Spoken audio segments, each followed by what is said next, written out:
Hello friends, question number 13 है। जब आप गणन संख्याओं को ऊपर की ओर जोड़ना प्रारंभ करते हैं तब आपको कौन सा अनुक्रम प्राप्त होता है? क्या आप एक छोटे से चित्र के माध्यम से स्पष्टीकरण दे सकते हैं?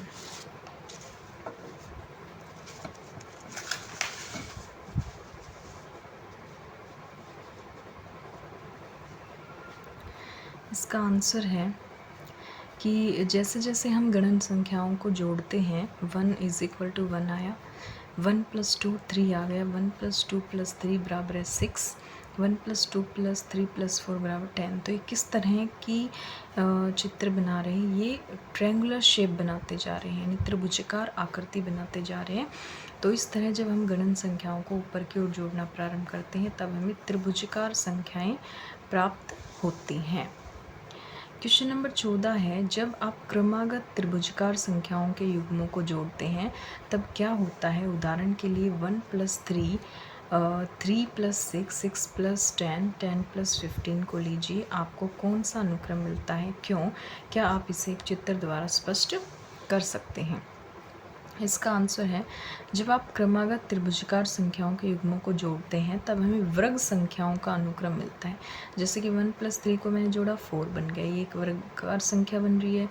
3 + 6 9 बन गया, 3 का स्क्वायर होता है। 10 + 15 है वो 25 बन गया, 5 का स्क्वायर होता है। तो इस तरह से हमें वर्ग संख्याओं का अनुक्रम मिलता है। क्वेश्चन नंबर 15 है। जब आप 1 से प्रारंभ करते हुए 2 की घातों को जोड़ना आरंभ करते हैं तब क्या होता है? उदाहरण के लिए 1, 1 + 2, 1 + 2 + 4, 1 + 2 + 4, 8 को लीजिए। अब इनमें से प्रत्येक संख्या में 1 जोड़ दीजिए। आप कौन सी संख्याएं प्राप्त करते हैं और ऐसा क्यों होता है?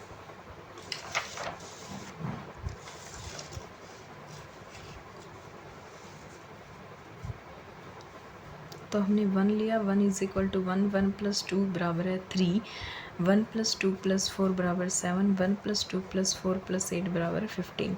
ये 2⁻n-1 की फॉर्म में बन रहे हैं, यानी 2 में से 1 घटाया 1 आ जाएंगी, फिर 2 की पावर 2 4 में से 1 घटाया 3 आ जाएगा, 2 की पावर 3 8 में से 1 घटा के 7 आ जाएगा, 2 की पावर 4 16 में से 1 घटाकर 15 आ जाएगा। इस प्रकार 2 की घात को जब हम योग करते हैं तो वो 2⁻n-1 की फॉर्म में आता है, और जब इसमें 1 जोड़ा जाता है तो हमें 2⁻n मिलता है, यानी 1 + 1 कर देंगे 2 मिल जाएगा, 3 + 1 कर देंगे 4 मिल जाएगा, 7 + 1 कर देंगे 8 मिल जाएगा, 15 + 1 कर देंगे 16 मिल जाएगा। 2⁻n-1 में यदि हम 1 जोड़ देते हैं तो 1 से 1 कैंसिल होकर हमें 2⁻n मिल जाता है।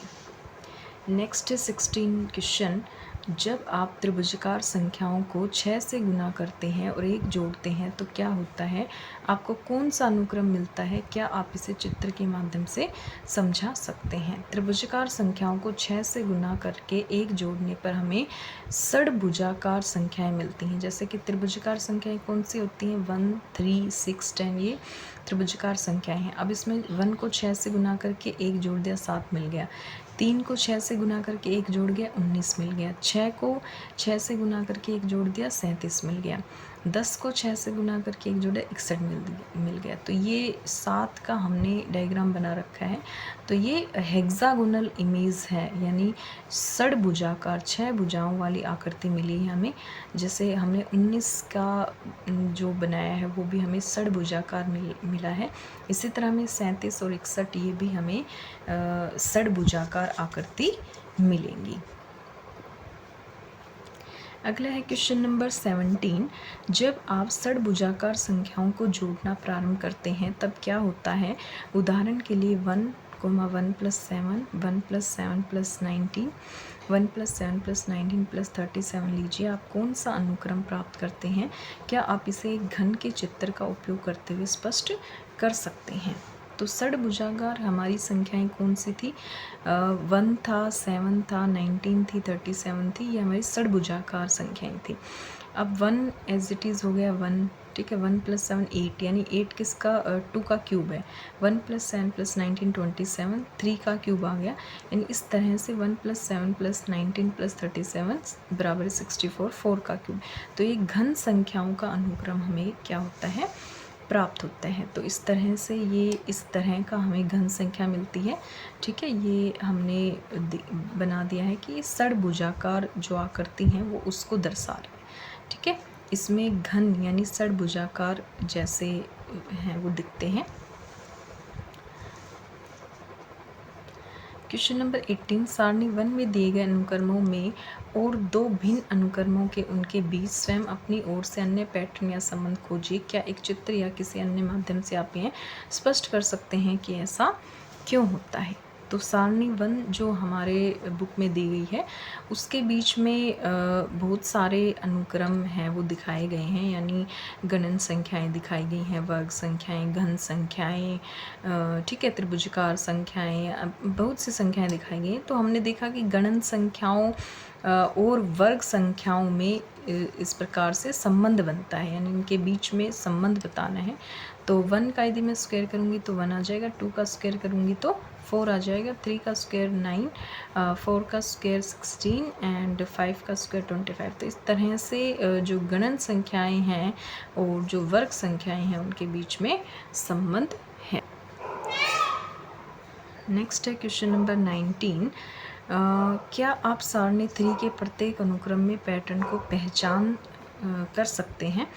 तो ये हमने त्रिभुज बना हुआ है, चतुर्भुज, पंचभुज, षडभुज, सप्तभुज, अष्टभुज, नवभुज, दसभुज। तो ये हमारी क्या है, समबाहुभुज है।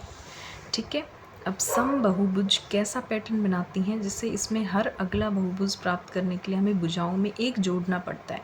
जैसे कि त्रिभुज की 3 भुजाएं हैं, उसमें एक जोड़ के हमारे पास क्या आ जाएगा, चतुर्भुज, उसमें एक जोड़ा पंचभुज। तो इस तरह से हमें क्या मिलता है, हमें गणन संख्याएं मिलती हैं, 3 4 5 6 7 10 तक। तो ये हमें क्या मिल गया, गणन संख्याओं का पैटर्न मिल गया।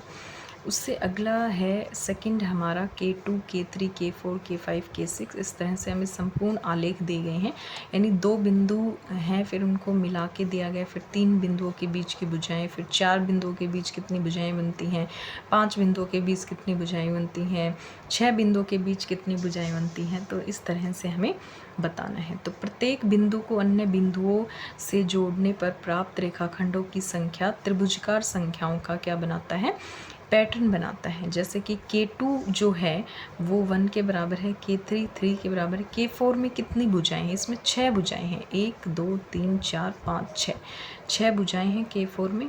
K5 में 10 भुजाएं हैं, 1 2 3 4 5 6 7 8 9 10 भुजाएं हैं। इसी तरह K6 में 15 भुजाएं हैं। तो ये किस तरह का पैटर्न बनाता है, 1 3 6 10 15। ये हमें पता है कौन सी संख्याएं हैं, ये त्रिभुजाकार संख्याएं हैं। तो ये पैटर्न है वो क्या बनाता है, त्रिभुजाकार संख्याओं का पैटर्न बनता है।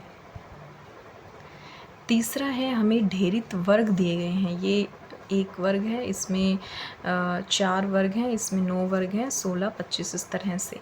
तो ये ढेरित वर्ग है वो, उसमें वर्गों की कुल संख्या कितनी, इसमें 1 है, 4 है, फिर 9 16 25। तो ये कौन सा पैटर्न बना रही है, ये वर्ग संख्या का पैटर्न बनाती हैं।